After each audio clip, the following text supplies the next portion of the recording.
All right, it's Wednesday, June 24th. We've got 4 games on this first 5 board to cover with you today.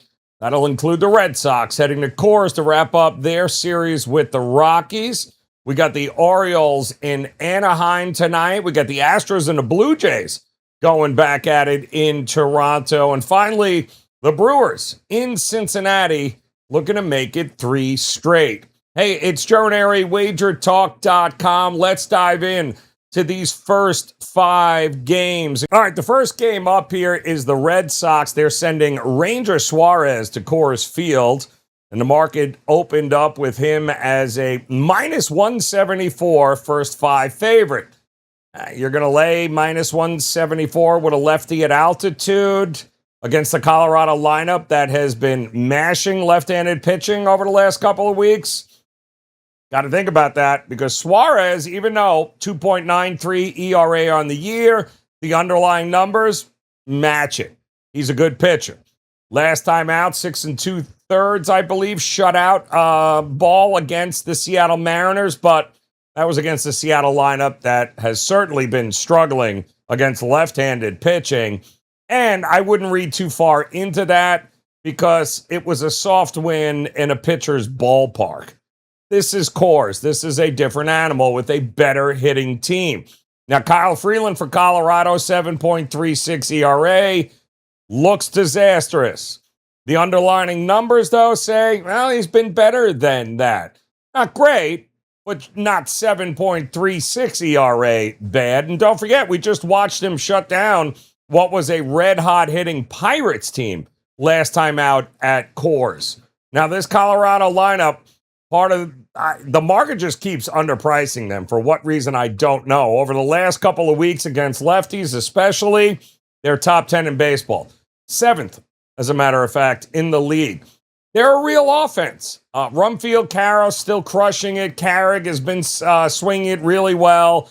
Yes, they've only scored about 4 runs a game over the last week, but they were facing some pretty difficult pitching matchups. Certainly not a whole lot of left-handed pitchers in that 4 runs a game average. Now, the matchup today, 91 degrees at Coors, left-handed pitcher. I think that's a spot where this offense can wake up. Now, Boston did win 5-2 yesterday, so this isn't exactly a series where we've seen the Coors fireworks every night. But the first 5 total opened up at 5.5.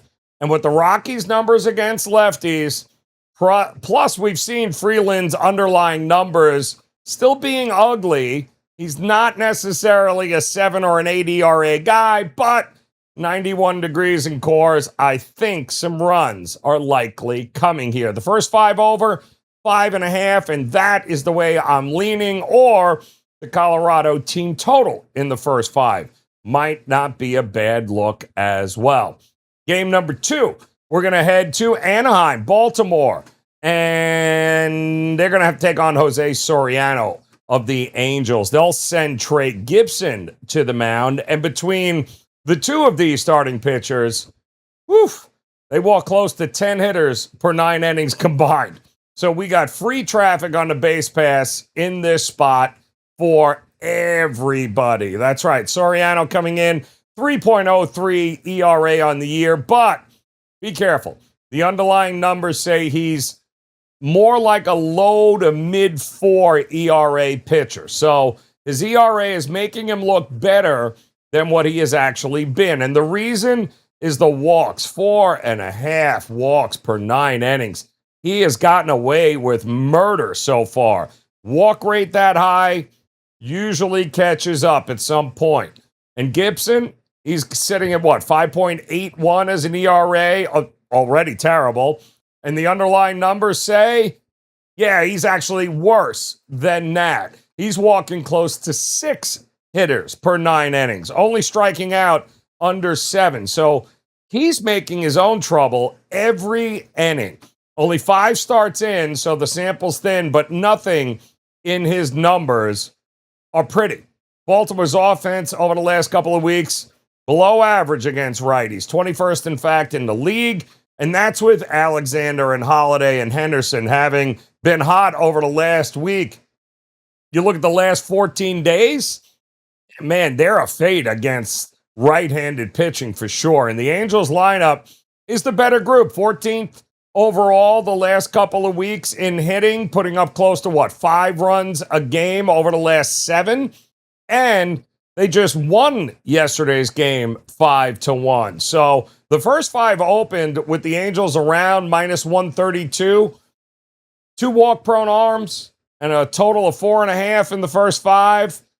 I kind of take the Angels' first 5 team total here. I like the first 5 over as well as 4.5, but I think the Angels and the way they've been swinging likely going to get to Gibson before the Orioles get to Soriano. Now, before we get to game 3 and 4 on the card here today, I do want to ask you, hit that like button, hit that subscribe button, become part of the WagerTalk TV family. We certainly appreciate you hanging with us here.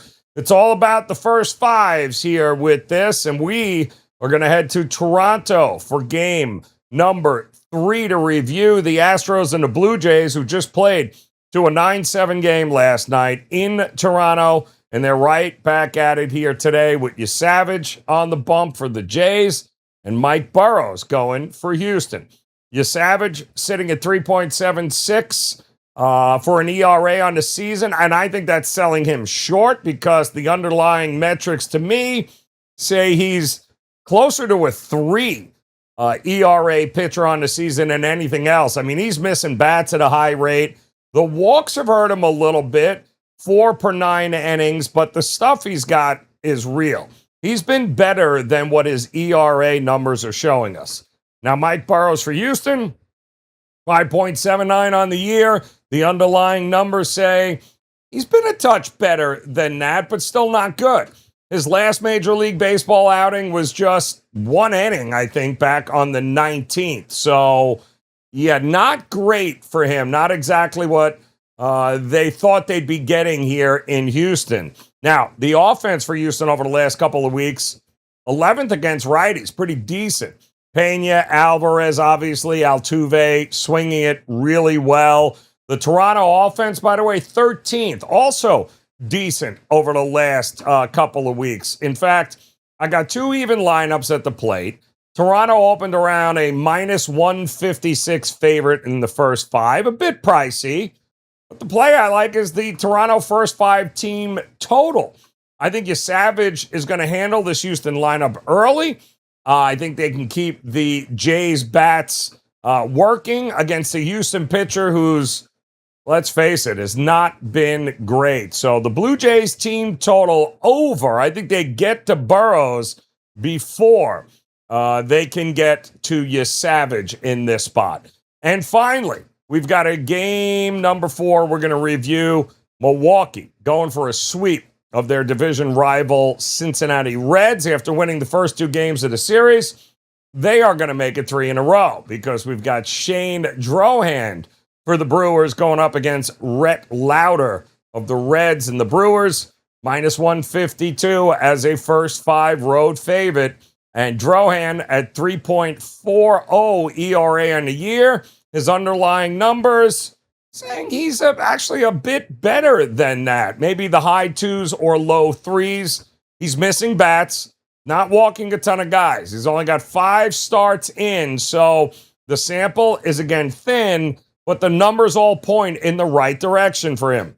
Meanwhile, Lauder for Cincinnati, 4.82 ERA on the year, and the underlying numbers say, well, he is worse than that. Shocker. More like a low 5 starter. So the big problem is the walks. Another guy close to 5 per 9 innings. So that is far too many free base runners and not striking out enough guys to make up for it. Now look, Milwaukee's offense over the last couple of weeks has not been great against righties. 22nd, in fact, in the league. So the Brewers aren't a lineup that you can just blindly roll with. I mean, in fact, they have scored a total of 4 runs in 2 games, and they've won both of them. So Cincinnati's numbers, that tells you against lefties, especially over the last couple of weeks, not great. They can't hit righties, they can't hit lefties, they can't hit anybody here. So that's the problem here. I like Milwaukee. They've already took, again, the first two games of this series. I think drawing is the better arm here. Opening up in minus 152 is a little steep, but the spot is right. I got to fade the Cincinnati Bats, especially with the better pitcher on the mound here. So for me, yeah, it's a little pricey, but I'd take the Brewers in the first 5. I think that is the bet I would go with. Or look to lay maybe a half a run with the Brewers if the price is reasonable. And that'll do it. 4 games here, a lot of afternoon games on the board here today on this Wednesday, June 24th. Guys, I do want to remind you also, I am locked and loaded. Best bet over at WagerTalk.com on the card today. You can go over and get that. Make sure you check out the Buy 3, Get 3 package right now. That's right, 6 days of all access, $69. It ensures that you never miss a best bet of mine in Major League Baseball. And we've got a few of them, certainly. I like tomorrow as well. I'm already looking at tomorrow's card, and I've got a couple of games circled that I am going to be all over. So make sure you check that out. Again, hit that like and subscribe button. Become part of the Wager Talk TV family. And check these out here. We got plenty of videos talking about all sports, everything that's going on here across the board on the Wager Talk YouTube channel. So a little something for everybody. But in the meantime, good luck with the plays here tonight. Certainly hope you enjoy the content and come back again tomorrow for another edition of First Five here on Wager Talk.